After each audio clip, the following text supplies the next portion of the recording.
Fantastic. Well, good afternoon, everyone. It is indeed a pleasure to be able to come today and talk about my private members bill that we tabled this morning. The private members bill will strengthen Canada's sanctions regime to better align with allied countries with the imposition of economic measures and visa bans to immediate family members. It will rename the Special Economic Measures Act, or SEMA, to the Sergei Magnitsky Global Sanctions Act. It will provide a mechanism to remove broadcast licenses from sanctioned entities to ensure that their state television can't broadcast on Canadian airwaves. It will establish a timeline for the forfeiture of frozen assets done under the current sanction regimes, and it will create important reporting mechanisms to ensure parliamentary and public accountability from the Ministers of Foreign Affairs on the use of Canada's sanctions tool. I'm glad to be joined today by Bill Browder, my friend, a global advocate for human rights and fighting corruption. Professor Irwin Cotler is joining us online, along with Brandon Silver, who's here with us in the room from the Raoul Wallenberg Centre for Human Rights.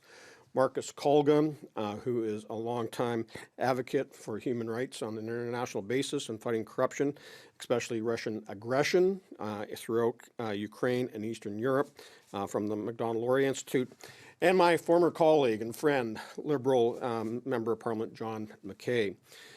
Now, we want to make sure that when we bring forward this new bill, which is called the Sergei Magnitsky International Anti-Corruption and Human Rights Act, we want to make sure that Sergei Magnitsky's name is synonymous with standing up for human rights, good governance, and international peace and security.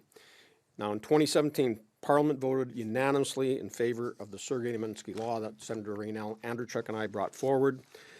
And to date, the tools provided in that legislation have been largely collecting dust since 2018.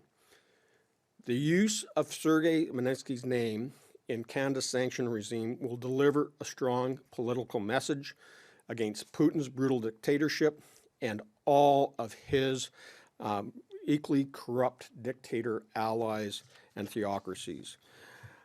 So I'm looking forward to having this legislation come up for second reading. I'm looking forward to working with my colleagues across the aisle to honor the legacy of Sergei Magnitsky and continue to stand up and make sure Canada is not being used as a safe haven by corrupt foreign officials and gross human rights violators.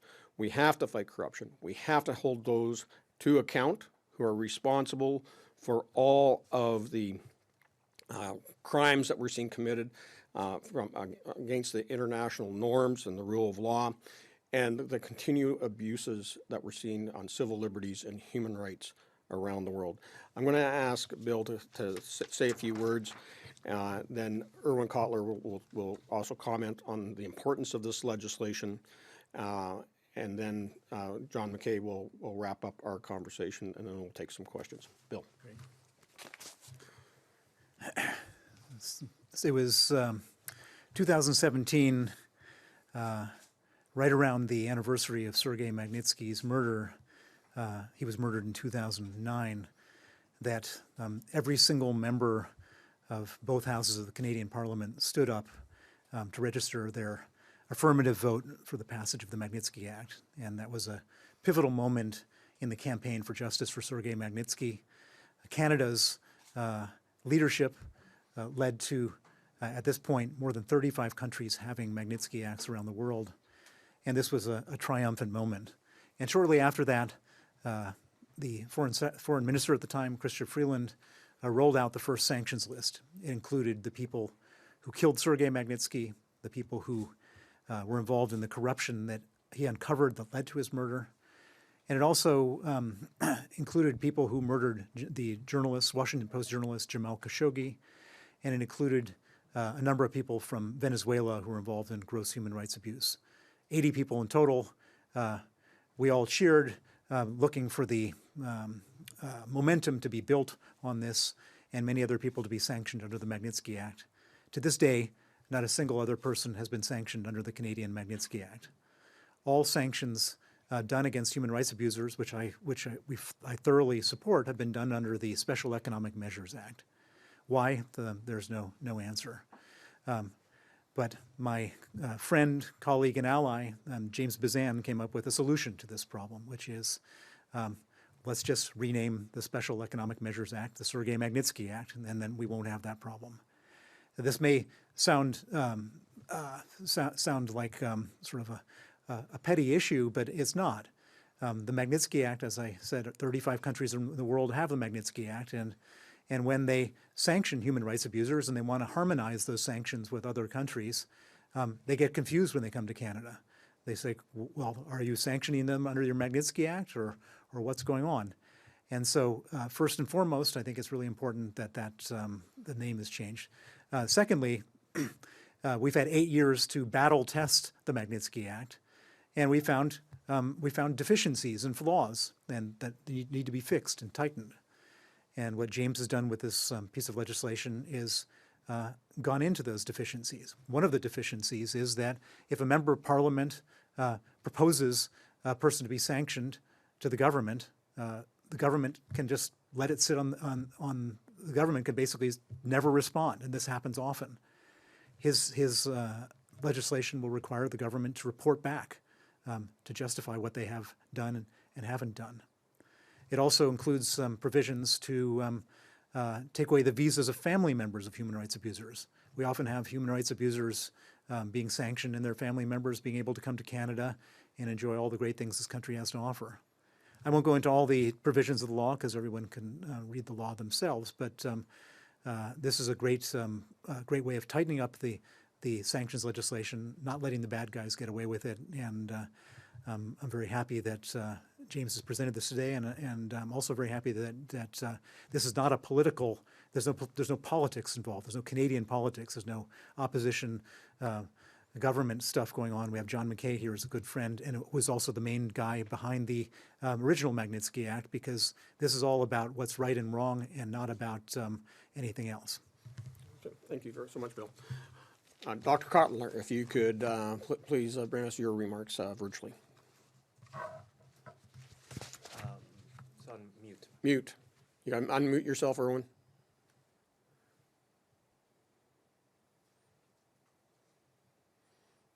Okay. Got to find it. Might be on the screen. There's the microphone on the screen. Just Maybe come back to him afterwards. okay, John, if you want to just make a few comments while Irwin figures out the mute. Yeah. I identify completely with Irwin Cotler. It's for us folks, it's sometimes a challenge to find the mute button. I'm here to, in effect, show a nonpartisan approach to this legislation. I know it's a partisan place upstairs, but there are times where we do come together. And the original Magnitsky legislation was one of those times, and I do want to recognize James and his colleagues on the Conservative side, and Krista Freeland and colleagues on the other side who made sure that Canada had world-leading legislation. Bill has very admirably said that this is time that this legislation be refreshed. All legislation actually should be evergreened. And this is an opportunity to do that.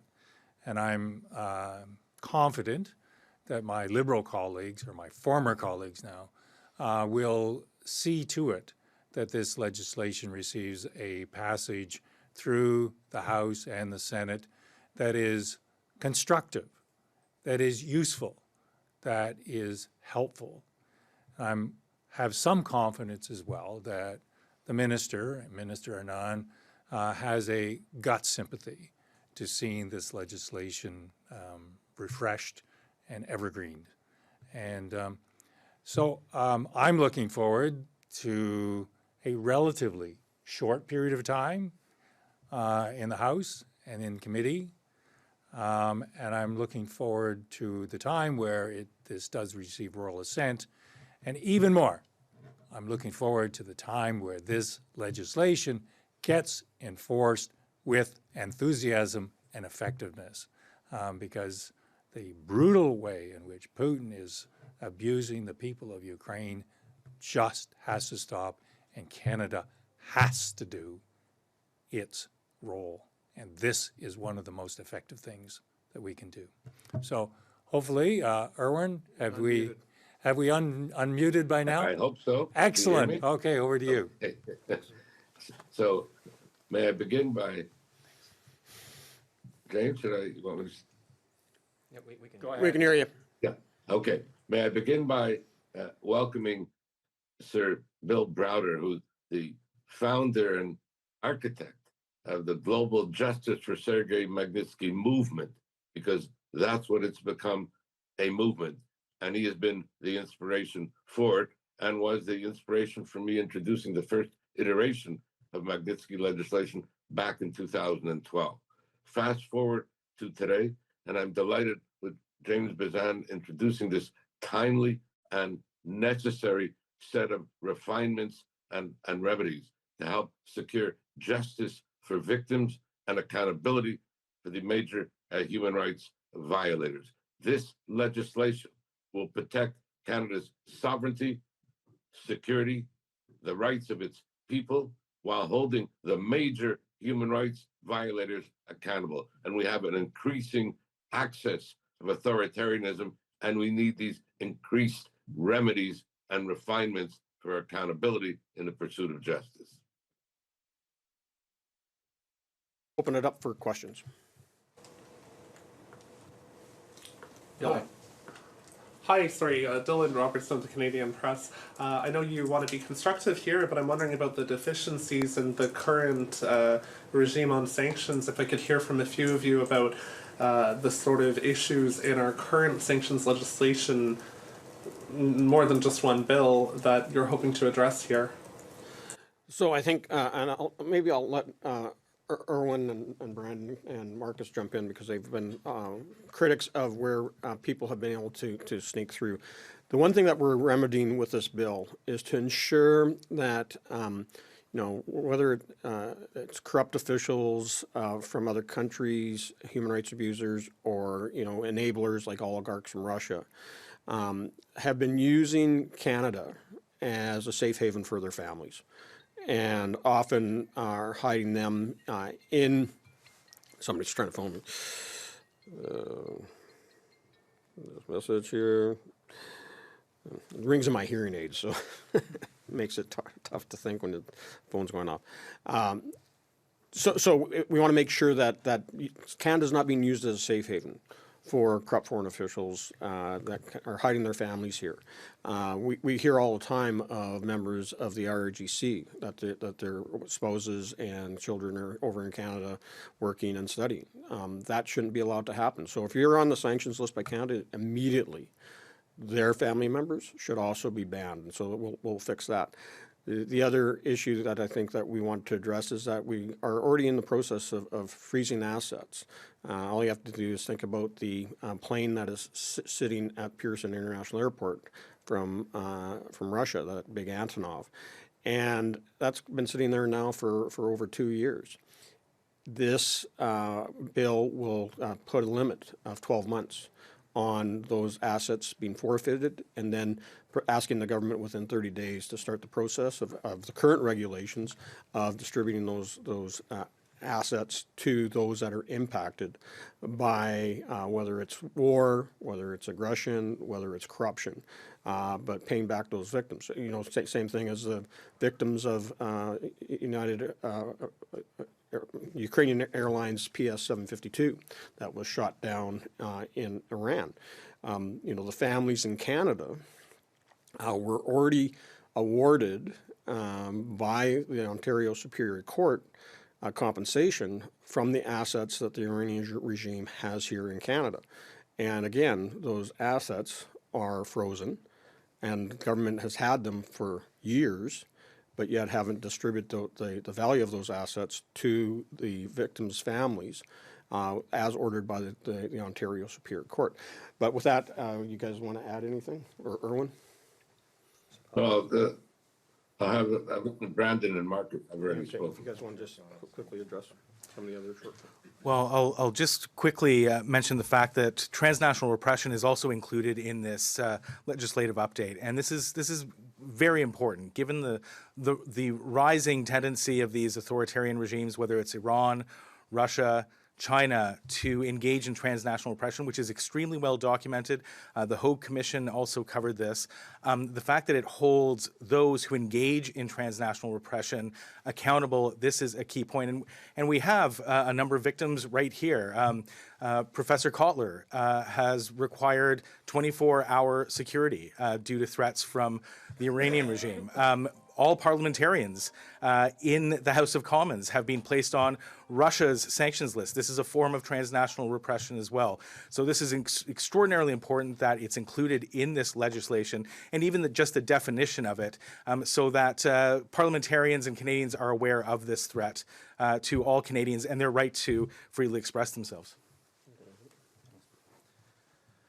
Well, one of the primary deficiencies with current sanctions frameworks is the fact that most of the designated persons send their immediate family members to Canada in order to evade those very same sanctions. So the rights, the fundamental freedoms that these human rights perpetrators deny to their compatriots are being enjoyed by their families abroad. And this legislation proposed by MP Bezan helps to fill those gaps to ensure that Canadian sovereignty is not eroded by this corrupt and corrosive foreign capital, and that the banks, the businesses, the beaches that these human rights abusers come to Canada to enjoy are finally and truly closed off to them. And to speak to one of the most important points overall on this bill that MP Bezan and Sir Browder raised, bridging that gap where the Special Economic Measures Act is actually named after Sergei Magnitsky. If not for the 2017 amendments, human rights and corruption would not be able to be a sanctionable offense under CIMA. So for the sake of comity, as they mentioned, for the sake of collaboration with our partners, it just makes sense to name those human rights sanctions provisions after Sergei Magnitsky. They would not exist without that legislation, and they make up close to 90% of human rights sanctions. So those changes, over about 570 sanctions have been implemented under those provisions since 2017, which again make up 90% of Canada's human rights sanctions framework. It warrants this very timely and necessary change. Good. Anyone else? As a follow-up, just wondering if, especially the two MPs on stage, if you wanted to comment on the internal review that Global Affairs did of its own sanctions regime, seemed to confirm a lot of what the House and the Senate said. If anything else, it said it's worse than what the committees had found, that there's serious gaps in being able to track our sanctions, that it's a bit of a dog's breakfast when it comes to resourcing, identifying people. The report actually asks for a wholesale legislative review, that we've got these three acts that need to be combined. I'm just wondering what you make of that and if that relates to your So the bill. March 2025 report, I've been flipping through it, and it does lay out a number of disturbing facts. And I think what we're trying to do to some degree in my bill C-219 is that provide more support by having the RCMP and FedTrack report right back to the Minister of Foreign Affairs on what they're doing to enact, administer, and enforce regulations, which are the sanctions that are being levied against individuals and entities. So that provides, I think, a mechanism. But as to the resourcing for the Sanctions Bureau under Global Affairs Canada, there's no question that they are going to need more bodies. Not that we're trying to increase the sanctions list, but if we're going to be a reliable ally in bringing forward sanctions to prohibit corrupt foreign officials, those major gross human right violators from around the world, from using Canada as a safe haven, then we have to have the tools at the administrative level and at the enforcement level to make it happen. So I know that there's been some concern that the RCMP doesn't have enough personnel as well on their federal responsibilities at the national level. So those will have to be looked at and adjustments made so that Canada is never a safe haven for those that are trying to hide their illicit wealth and their families while they're committing, human rights violations against their own citizens, as well as creating destabilizing impacts in regions like the war in Ukraine, the ongoing aggression against Taiwan, and things along that nature. Anybody want to add to that? With that, anyone else? If we have time for questions on Zoom? Yeah? Oh, there's Zoom, okay. First question, Stephanie Ha, please go ahead. Hi, there's Stephanie with CTV News. Thanks for taking our questions. Just looking to get reaction from Mr. Bezan and then maybe Mr. Browder on Chrystia Freeland leaving cabinet and moving on to a position as an envoy in Ukraine. Just your reaction and what you think she could contribute on that file. So I just, all we've seen is what was put out on Twitter. Whether or not that is actual news now, I would just say that, you know, I wish Chrystia all the best if that's the route that she's taking. Otherwise, I'll see her in the House this afternoon. But, Bill? So when I was advocating for the Magnitsky Act leading up to the passage, there were many years and many foreign ministers that didn't want to have it happen.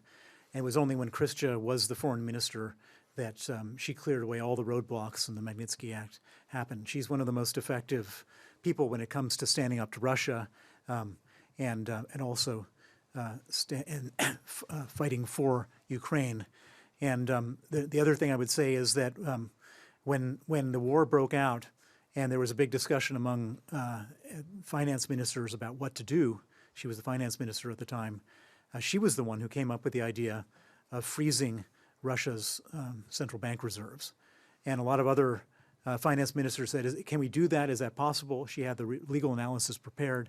And she was the one who convinced all the allies that this was the right thing to do. And as a result, $300 billion worth of Russian central bank reserves have been frozen. This is money which I very much hope will be confiscated. In her new role, I hope that she will be one of the leading voices in confiscating this money going forward.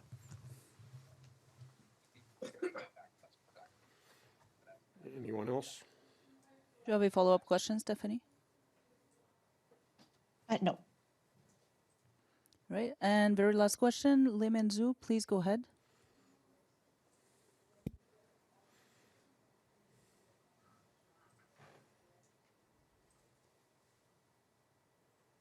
Limin, we cannot hear you. Is it possible for you to unmute?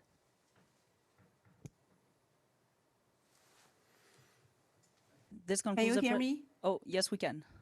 Okay, sorry. I'm from Newtown Dynasty TV. Could you elaborate how does the new bill apply to foreign officials and foreign agents who participate in transnational repression against Canadians? You know, for example, the Chinese Communist Party's transnational repression against desperate groups like the human rights activists, Hong Kong democracy activists, the Falun Gong community, and Uyghurs and others. So, you know, like there's mention that it can apply in the case of transnational repression, but how does that work? So now, under the legislation that we have, they haven't been a definition of what would constitute transnational repression. And we would just, with this new definition that we're adding to it, those individuals who are here intimidating Canadians and those that are living here as permanent residents, as students, as we've seen in the past, and trying to carry out the policy objectives of the regime in Beijing, the regime in Tehran. We know that those individuals that are here are known to both the RCMP, CSIS, and others, that now we can take action to sanction them, to immediately ban them from being in Canada, along with their families, with the changes that are being made through this legislation. So Bill C-29 will remedy the problem that we've had, and will be able to more effectively target those individuals who are also providing political interference, as we witnessed. A number of us are on different, foreign sanctions lists already, and have been targeted both from a cybersecurity standpoint or physically, as Irwin Cotler has experienced as well, with the threats that have been leveled against him. Irwin, do you want to add anything to that about political interference and transnational aggression? Only that I think this is such an important component of this legislation, because that transnational repression and assassination really is a direct threat to our sovereignty, to our security, and to the rights of Canadians. Good.